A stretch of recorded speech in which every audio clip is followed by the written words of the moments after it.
ahí les informa septo engrosado, miocardiopatía hipertrófica. Entonces, este es un paciente que tiene una insuficiencia cardíaca diastólica. Generalmente ocurre en pacientes que son hipertensos. Por mecanismo de compensación, el ventrículo se va hipertronqueando, entonces esos pacientes cursan con insuficiencia cardíaca diastólica. ¿Cuál es el problema? El ventrículo no está dilatado, como menciona acá, pero no tenemos ese mecanismo de relajación. El ventrículo, al estar tan hipertrófico, ya no se relaja, no hay un buen llenado diastólico y por lo tanto no tenemos un buen volumen sistólico. Dicho de otra forma, ocurre lo mismo, aumenta la presión diastólica final, pero en este contexto ya no es porque el ventrículo esté delgado, no pueda contraerse, sino es porque no hay un buen llenado diastólico, porque el ventrículo es muy grande. Estos pacientes generalmente recomiendan una bloqueada, no importa. Insuficiencia cardíaca diastólica, el corazón no está dilatado, hay una alteración de la distensibilidad, no tenemos una buena relajación, o sea, no hay un buen llenado diastólico, y ese llenado diastólico que está alterado nos va a llevar a la misma situación que ocurría con la insuficiencia cardíaca sistólica: aumento de la presión diastólica final, aumento del volumen dentro del ventrículo. En este caso es aumento de la presión, no el volumen, solo la presión. Ese aumento de presión aumenta la presión capilar y va a dar los mismos signos y síntomas: edema agudo de pulmón sistémico. ¿Ya?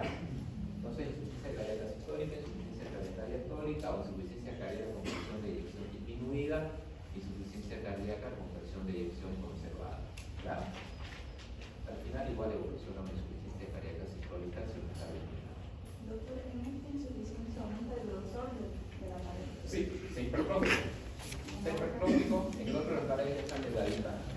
En este paciente las paredes están hipertróficas, contrae bien, pero lo que está alterado es la diástole. Por eso es diastólica, no se llena. Sería una hipertrofia Concéntrica, exactamente. Que es el principal mecanismo de compensación, sobre todo mecanismos de sobrecarga de presión, hipertensión, estenosis aórtica, por ejemplo. El ventrículo tiene que generar mayor fuerza, eso lleva a una hipertrofia, y esa hipertrofia la verdad puede llevar a una disfunción diastólica. ¿Ya? Bueno. Doctor, también existe como puede ser el edema que traslada a los miembros inferiores. Depende. Generalmente estos pacientes que tienen disfunción diastólica, el principal síntoma es pulmonar, porque la función del ventrículo derecho no está tan afectada. Cuando el paciente ya tenga edema en miembros inferiores, tenga compresión yugular y tenga hepatomegalia, es porque el ventrículo derecho también está fallando. La insuficiencia cardíaca global. Y esos pacientes ya son los pacientes que están mucho más avanzados. El paciente con insuficiencia cardíaca diastólica, por lo general, es un paciente mal controlado, hipertenso, que está iniciando su cardiopatía. Casi no lleva insuficiencia cardíaca del ventrículo derecho. Puede ocurrir, pero el que generalmente se presenta es el ya que tiene insuficiencia cardíaca global. Ese paciente que ya todo el corazón está dilatado y poco extraño. ¿Ya? Eso es lo que le tengo. Ahora,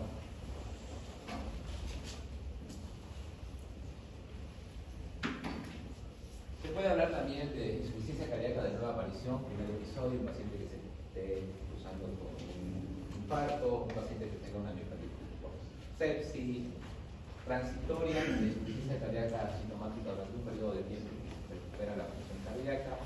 Por ejemplo, un paciente que tenga una miocarditis, ya sea viral o bacteriana, puede llegar a recuperar. Crónica, que se desarrolla a lo largo de meses o años, lo más frecuente, aguda de rápida aparición, que puede ser por un infarto, que puede ser por una disfunción valvular aguda en el caso de una endocarditis, que puede ser por una miocarditis, o lo más frecuente es el empeoramiento de un paciente que ya tiene una insuficiencia cardíaca, la descompensación de un paciente con insuficiencia cardíaca. ¿Cuándo se descompensa? Con cualquier infección, con mal uso de sus medicamentos, muchas veces con sobrecarga, a veces están hospitalizados y les comunican mucho líquido, descompensan. El empeoramiento o descompensación, como menciona, de la insuficiencia cardíaca crónica es responsable del 70% de las internaciones. O sea, que generalmente los pacientes que se descompensan son pacientes crónicos. ¿Ah? La regulación de la función ventricular, esto ya lo mencionamos anteriormente. Dijimos que la función del ventrículo era prácticamente la unión de 4 factores: el volumen minuto o gasto cardíaco y la cantidad de sangre que usa el corazón en un minuto, ¿cierto? Que es igual a volumen latido, que son 70, 60 ml, 100 por frecuencia cardíaca. Aproximadamente eso va a ser nuestro volumen minuto o gasto cardíaco. El volumen latido depende de la precarga. ¿Qué es la precarga?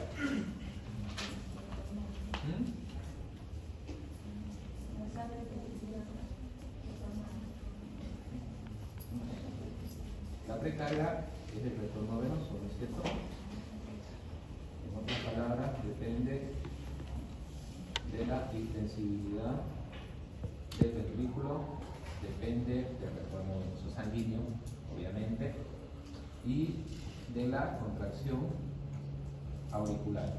Esos son los factores que van a determinar la precarga. Retorno venoso, tenemos un ejemplo, ¿ya?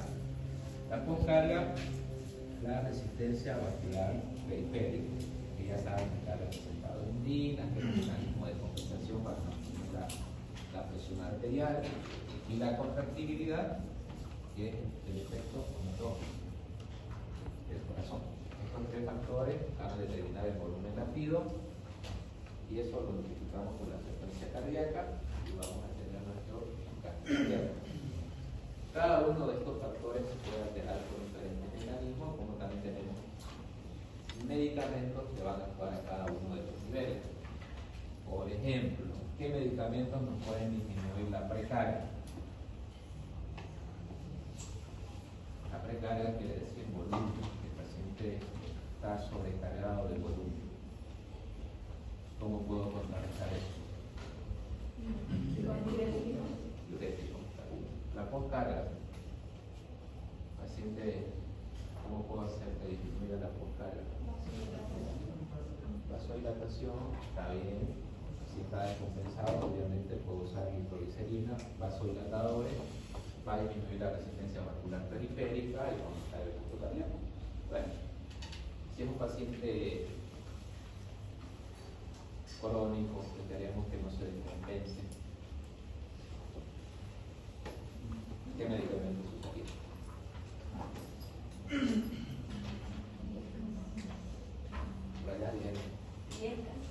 Dieta, ¿no es cierto? Bloquean el sistema renal-angiotensina aldosterona, también bloquean la actividad simpática y de cierta forma van a disminuir la poscarga. En un paciente crónico compensado, en uno que está descompensado, ya usamos nitroglicerina. La contractilidad, que es la clase del día de hoy, son los medicamentos que van a aumentar la presión cardíaca. Nosotros tenemos la digoxina, se puede dar el nombre solamente levosimental, inulina y la dobutamina, que ya ustedes la conocen. Esos son los medicamentos que van a aprender, ¿ya? Igual.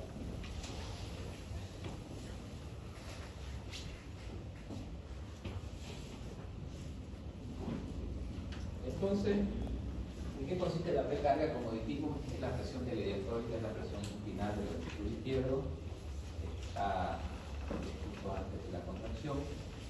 Dentro de ciertos límites, cuanto más se llena el ventrículo izquierdo durante la diástole, mayor será el volumen sanguíneo cruzado. Esto en condiciones fisiológicas normales. Ellos también están, ustedes la conocen. En condiciones fisiológicas normales, el corazón bombea toda la sangre que tiene, ¿cierto? ¿Qué ocurre? En pacientes que ya tenemos una descompensación, independientemente de la causa, este aumento de la precarga no se ve acompañado de una buena contracción sistólica, por lo tanto va a haber una disminución del volumen sistólico, del volumen latido, y nuevamente lo mismo, aumento del volumen de sangre al final de la sístole, o el volumen telediastólico, aumento de la uremia, aumento del tono venoso y flujo retrogrado. ¿Ya? ¿Qué factores factores condicionan la precarga, la volemia. Si el paciente está con sobrecarga de volumen, su misma insuficiencia cardíaca va a aumentar la precarga, pero como no contrae bien, va a seguir acumulando líquido y es una retroalimentación positiva. El paciente no va a mejorar. Distensibilidad del ventrículo izquierdo. ¿Qué factores alteran la distensibilidad?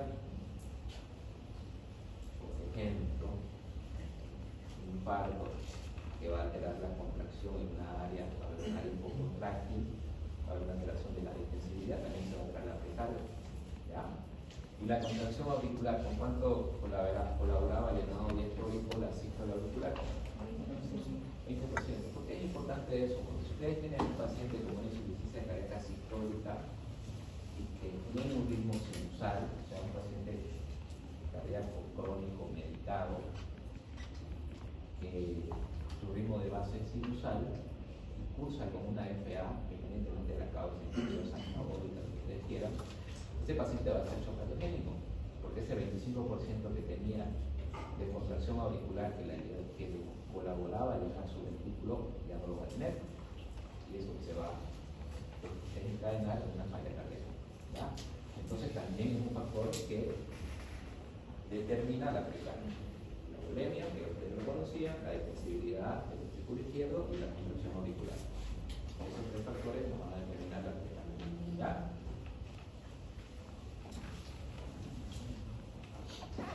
Bueno, la poscarga dijimos que esta fuerza contra la cual se contrae el ventrículo equivale a la tensión fuerza que deben desarrollar los ventrículos para abrir las válvulas sigmoideas, aórtica y pulmonar, para mandar la sangre a la circulación sistémica o a la circulación menor.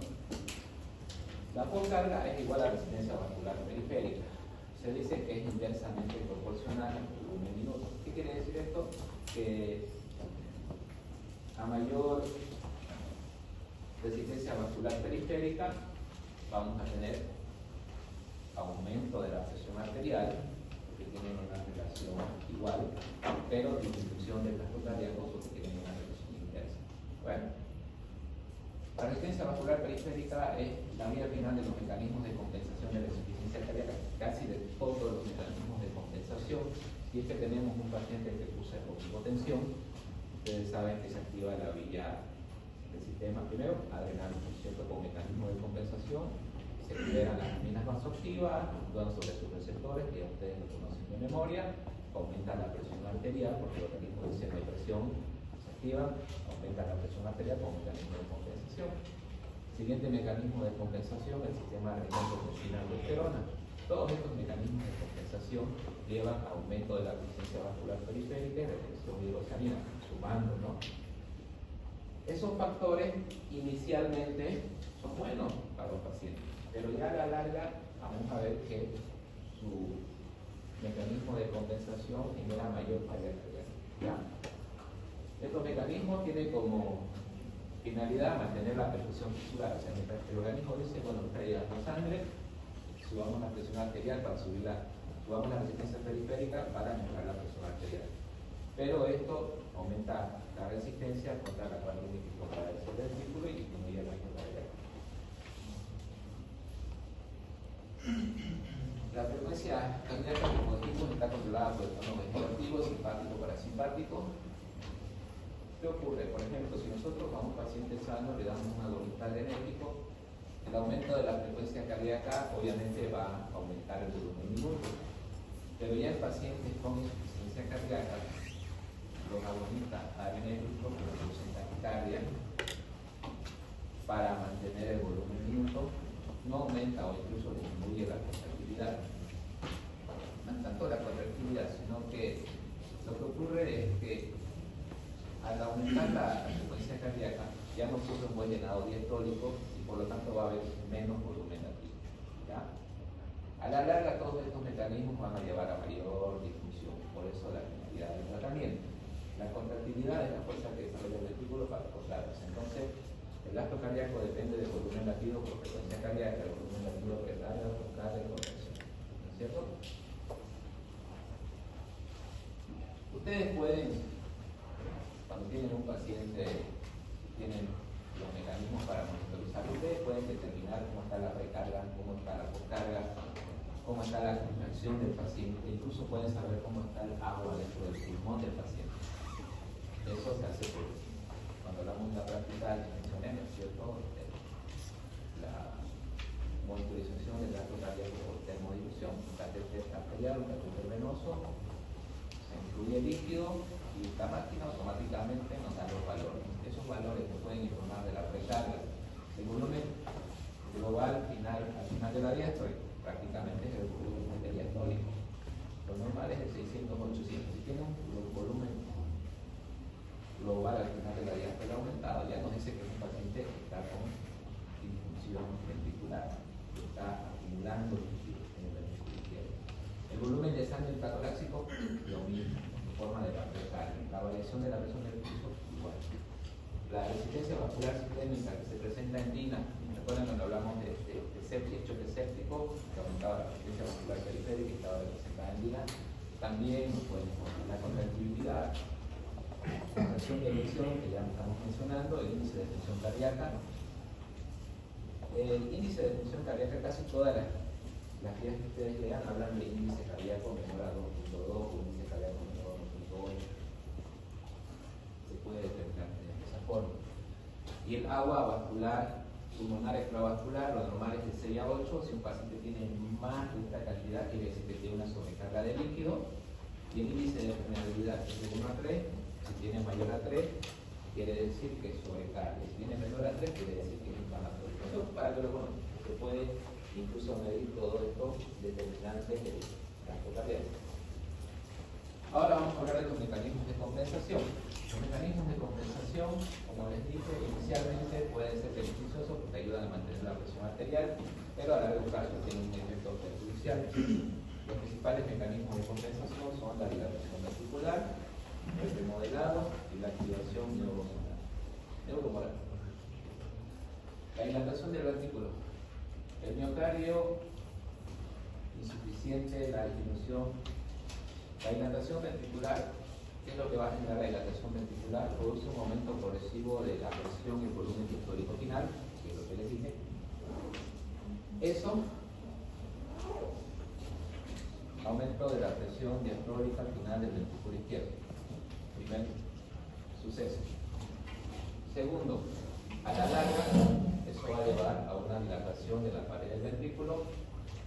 La longitud de los sarcómeros aumenta la fuerza con el aumento de la longitud de los sarcómeros. Inicialmente va a aumentar la fuerza contráctil y el volumen sistólico, pero ya a la larga este mecanismo de compensación no se mantiene y eso va a generar mayor dilatación y al final vamos a tener sobrecarga o congestión pulmonar. Y el aumento de la precarga ya no va a generar un aumento del volumen sistólico, sino que va a generar una congestión a nivel pulmonar. El aumento de la precarga tiene dos inconvenientes. Uno, que ya lo estamos repitiendo varias veces, aumenta la presión diastólica final y la presión capilar. Dos, aumenta la tensión de la pared ventricular, aumenta la demanda mecánica de oxígeno, lo que puede agravar la isquemia o generar isquemia en el paciente. Son pacientes que tal vez no tenían una cardiopatía isquémica, por un momento de la precarga y un momento de la tensión a nivel de la pared del ventrículo, puede empezar por la disminución de la fuerza de oxígeno, empezar a hacer una cardiopatía isquémica. ¿Ya? El remodelado ventricular, ante una sobrecarga hemodinámica, ya sea de presión, porque el paciente es hipertenso, o porque el paciente tiene una estenosis aórtica, o ya sea de volumen, porque el paciente tiene una insuficiencia valvular, mitral aórtica, o una lesión cardíaca, un infarto, va a generar cambios de volumen y la estructura del ventrículo. Eso se llama remodelado. El remodelado consiste en hipertrofia y fibrosis, tanto la hipertrofia, que la mencionamos en insuficiencia cardíaca diastólica, o la fibrosis, que es la vía final de una cardiopatía de infarto, los dos van a disminuir la intensibilidad. Al disminuir la intensibilidad, aumentan las presiones, hay flujo retrógrado y hay congestión. Donde ustedes quieran, circulación menor, circulación mayor y mayor progresión de la IC. O sea, corazón normal, factores de riesgo, se hipertrofia, la vía final con mecanismos de compensación se dilata y al final la cefalia cardíaca. ¿Ya? Casi todos al final terminan en insuficiencia cardíaca si no son bien manejados, obviamente. Cuando ustedes lo van a manejar bien, no van a llegar. Veremos. Bueno, El mecanismo de compensación que ustedes ya conocen, la activación neurohumoral. La disminución del volumen minuto va a generar vasoconstricción, va a generar represión salina y efectos proliferativos, como mencionamos anteriormente, sistema renina, angiotensina, aldosterona, AH más si ustedes quieren. A corto plazo son buenos porque va a mejorar la presión arterial, eso puede mejorar la perfusión, pero a largo plazo ya genera apoptosis, fibrosis, remodelado del ventrículo. Son factores que a la larga, si no se los controla, van a ser obviamente deleterios, malos para el ventrículo, si ustedes quieren llamarlo. Es por eso que todos los protocolos de IC incluyen, como decimos, beta bloqueante, un IECA, un antagonista de la aldosterona y lo que se está aumentando actualmente, la dapagliflozina. No sé si la investigaron para que se siga como actuado. Ya no importa, hoy ya la vamos a mencionar. ¿Ya? Entonces, inicialmente, ¿qué es lo que hace nuestro organismo? Activa los mecanismos de compensación, todos los que ya conocemos, para mantener una presión arterial, redistribuye el flujo sanguíneo, trata de tener una buena perfusión a nivel del cerebro y a nivel coronario, ocasionando una vasoconstricción en la circulación esplácnica, en la circulación renal. Es por eso que uno de los primeros órganos que se altera en un paciente con insuficiencia cardíaca es el riñón, se pone diúrico por la vasoconstricción por mecanismo de compensación. ¿Ya? Esta activación neurohumoral a largo plazo, esa vasoconstricción va a aumentar la precarga, poscarga, por la estimulación de la noradrenalina, por la estimulación del sistema renina-angiotensina. A largo plazo, esa vasoconstricción venosa va a aumentar la precarga como no hay un mecanismo de compensación, va a aumentar la presión diastólica final del ventrículo izquierdo. Eso nos va a llevar a una disminución del volumen salino, una retención hidrosalina, lo cual va a llevar a edema y congestión. Como les dije en la anterior clase, los efectos adversos de la activación neurohumoral son remodelado del ventrículo, remodelado vascular, va a generar disfunción endotelial, necrosis, apoptosis. O sea, si estos factores no se logran controlar, el paciente va a volver mal. Al mismo tiempo, el aumento de la liberación de catecolaminas va a producir aumento de la frecuencia cardíaca, eso puede generar taquiarritmia, cualquiera que ustedes quieran, la más frecuente, PA, gluten, incremento de la demanda de oxígeno, eso puede llevar a isquemia y los efectos proliferativos se acentúan, hipertrofia, fibrosis, apoptosis, todo eso es remodelado. La finalidad del tratamiento podemos dividirla entonces en dos etapas, ¿no es cierto? La etapa de descompensación, cuando el paciente está en shock, que usamos inotrópicos, diuréticos a dosis alta, vasodilatadores si se puede, y ya el tratamiento de mantenimiento, ¿no? Cuando el paciente ya necesita su beta-bloqueante, su IECA, antagonista de la aldosterona, que es lo principal. ¿Ya? Entonces, esta tablita está en su libro de Flores. Un paciente con insuficiencia cardíaca va a haber una reducción del volumen minuto. Esa reducción del volumen minuto, como mencionábamos, va a aumentar la presión telediastólica del ventrículo izquierdo, eso va a aumentar la presión capilar pulmonar y vamos a tener la línea, ¿no es cierto? Al mismo tiempo, la reducción del volumen minuto va a activar el sistema renina-angiotensina, aldosterona, ADH, si ustedes quieren. A la larga, eso va a llevar a hipertrofia, fibrosis, remodelado, apoptosis, necrosis, muerte. Aumento de la frecuencia, aumento de la contractibilidad, eso va a llevar a un aumento del consumo de oxígeno, que tampoco es beneficioso para el paciente, eso va a generar isquemia cardíaca, disminución del flujo coronario, al mismo tiempo tenemos la vasoconstricción arterial y venosa, aumento de la poscarga, aumento de la precarga, hipoperfusión, la hipoperfusión, disminución del flujo sanguíneo renal, disminución del volumen del filtrado glomerular, retención hidrosalina y más edema. Al mismo tiempo, esa hipoperfusión podemos decir que va a alterar el dinamo capilar, que va a generar fatiga, que va a aumentar el lactato. Básicamente, en esta diapositiva resume todo lo que hemos hablado. ¿Ya?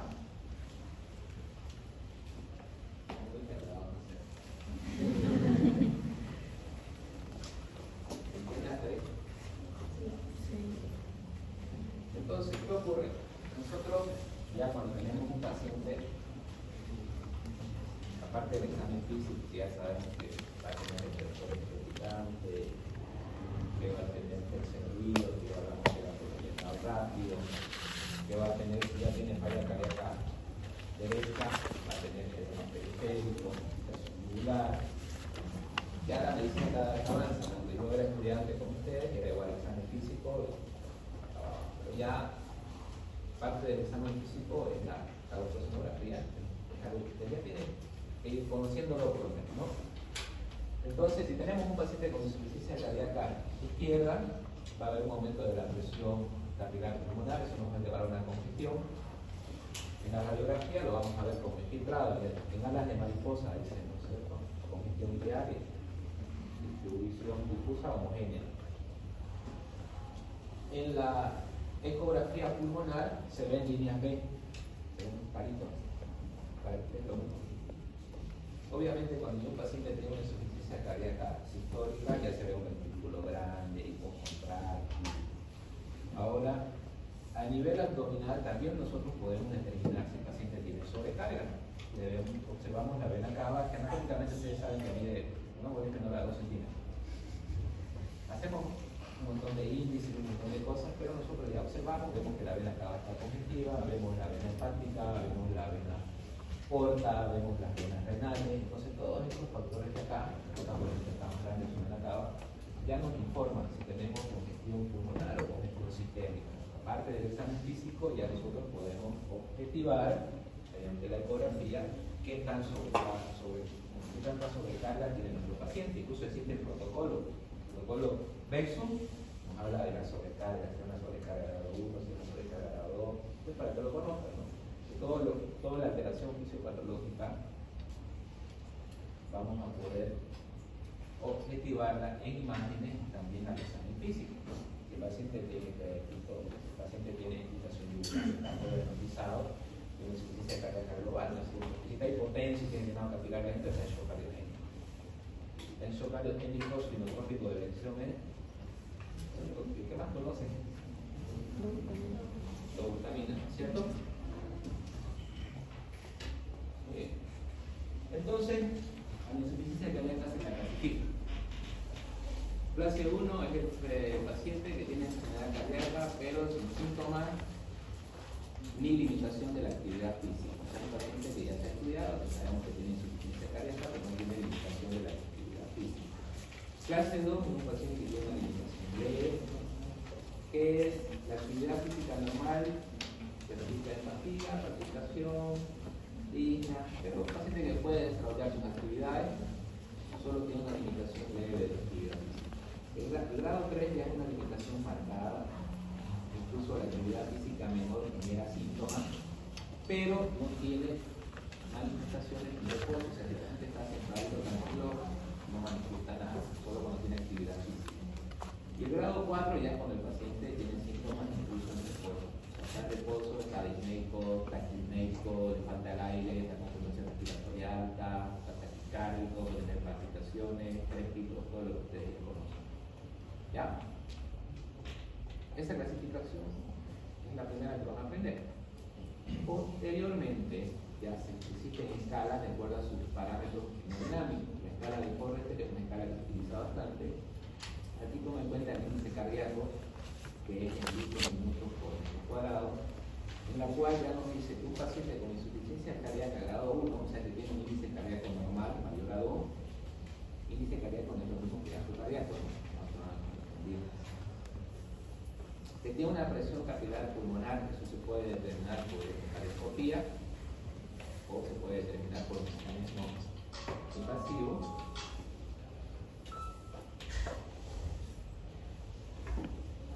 Clínicamente no tiene síntomas de insuficiencia cardíaca, hay una mortalidad bajista del 3%, el tratamiento beta bloqueante, ¿y qué más le aumentaría con ustedes a este paciente para que no progrese su enfermedad?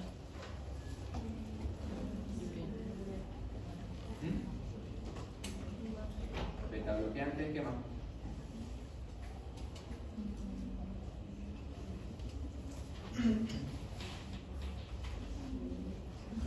Aquí, ya saben que tiene insuficiencia cardíaca, Ustedes no quieren que haga remodelado ventricular. ¿Qué le aumenta?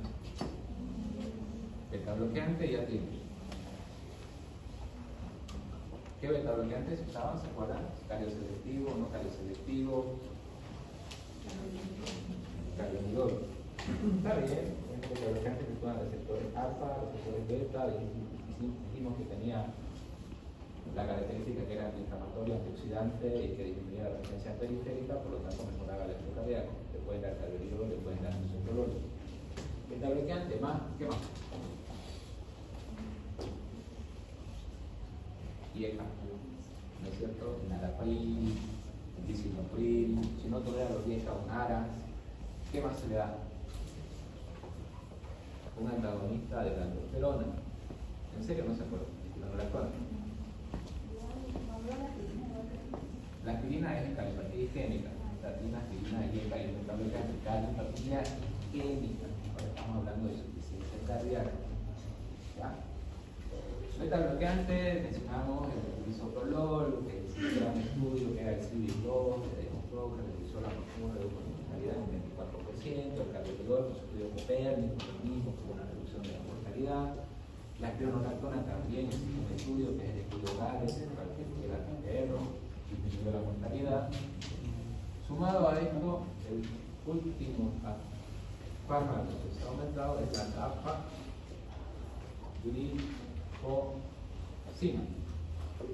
un antidiabético que actúa a nivel del transportador sodio glucosa tipo 2, o sea, prácticamente una acción diurética. Esto también se ha visto que tiene un efecto cardioprotector. Entonces, ese paciente que está compensado, que tiene insuficiencia cardíaca para que no progrese su enfermedad, si está bien manejado, siempre y cuando no tenga contraindicaciones, debería estar recibiendo todos esos medicamentos para bloquear el eje neurotumoral. ¿Ya? El clase 2 es el paciente que todavía tiene un índice cardíaco mayor a 2.2, que tiene una presión capilar ya aumentada, está mayor a 18, en la anterior estaba normal.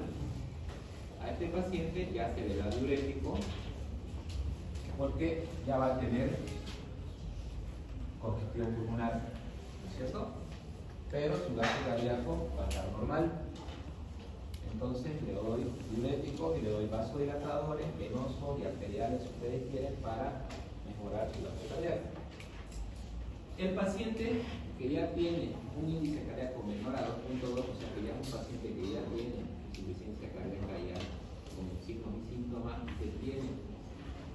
Aquí lo baja la presión capilar pulmonar, pero casi nunca ocurre eso. Generalmente tiene presión capilar pulmonar alta. A este paciente ya se le inicia un poco. ¿Ya? Y el grado 4 ya es el que se le da todo el tratamiento que vamos a mencionar a lo largo de la clase. Aquí tenemos un montón de criterios hemodinámicos, podemos definir a aquellos pacientes con insuficiencia cardíaca que evolucionan a shock cardiogénico cuando tienen un índice cardíaco menor a 2.2 y cuando tienen criterios de hipoperfusión. El marcador de hipoperfusión era el lactato, se acuerdan que el lactato esté aumentado, que tengan falla renal, que tengan falla hepática, que tengan piel fría, llenado capilar lento, todos esos son signos de hipoperfusión. ¿Ya? Ahora la clasificación funcional, ya esto es el shock cardiogénico. Tenemos el paciente grado A, que no tiene riesgo, otra clasificación. El grado B que está iniciando, ese paciente que va a tener hipotensión negativa, que va a estar taquicárdico, pero que no va a tener hipoperfusión. El grado C, que ya va a tener hipoperfusión, que ya va a requerir inotrópico. El grado D, que ya fallan todas las intervenciones. Si ustedes se fijan, a partir del grado D la mortalidad es un 40 o 50%. O sea, el shock cardiogénico en realidad tiene una alta mortalidad. El paciente que ya está hipotenso, más refundido, probabilidad de muerte del 50%. Entonces hay que tratar de evitar llegar a ese punto. Y si se llega, pues tratar de compensarlo rápido. ¿Ya? Bueno, para terminar, para hacerlo largo, ¿cuáles son los objetivos terapéuticos del tratamiento de la insuficiencia cardíaca? Reducir la mortalidad. ¿Cómo reducimos la mortalidad? Un paciente con insuficiencia cardíaca bloqueando el eje neurohumoral, beta bloqueante, IECA, ¿qué más era? Antagonista altas de la testosterona, que es la spironolactona, y ese medicamento que no lo han investigado todavía, la dapagliflozina. De esa forma se reduce la mortalidad. Los inotrópicos, los diuréticos, los vasodilatadores, ninguno reduce la mortalidad por si acaso. Es más, hay estudios que demuestran que los inotrópicos pueden aumentar la mortalidad del paciente. Entonces ya lo vamos a ver más adelante. Entonces, se utiliza para tratar los síntomas, para compensarlo al paciente, pero no les va a reducir la mortalidad. ¿Ya? Reducir la morbilidad, o sea, reducir los síntomas, aliviar los signos y síntomas, mejorar la calidad de vida, corregir las alteraciones hemodinámicas, eliminar los edemas, usamos los diuréticos, los vasodilatadores, prevenir o retrasar el deterioro de la función cardíaca, ahí usamos medicamentos antagonistas de neuromoral, prevenir el desarrollo de daño mental remodelado. Entonces el tratamiento lo podemos dividir en dos grupos, ¿no? Los medicamentos que nos van a evitar que el paciente desarrolle remodelado cardíaco, que nos van a aumentar la sobrevida, que van a disminuir la evolución de la enfermedad, y los medicamentos para tratar los síntomas y la descompensación, pero que no van a mejorar la sobrevida del paciente. Esos son los dos grupos de insuficiencia cardíaca. ¿Ya? Bueno, dudas, preguntas. Y el mismo medicamento se lo da a quien tenga diabetes, ¿no? Se utiliza también en pacientes no diabéticos. Los primeros estudios que hicieron eran en pacientes diabéticos. No es un bien hipoglucemiante oral, no es un medicamento que vos le vas a dar al paciente diabético y te lo va a regular su azúcar. Es un medicamento que vos le vas a dar como renoprotector y como cardioprotector. Coadyuvante a su medicamento que ya recibe, como insulina, glutamina. Pero antes que se aprendan ese, primero aprendan ese.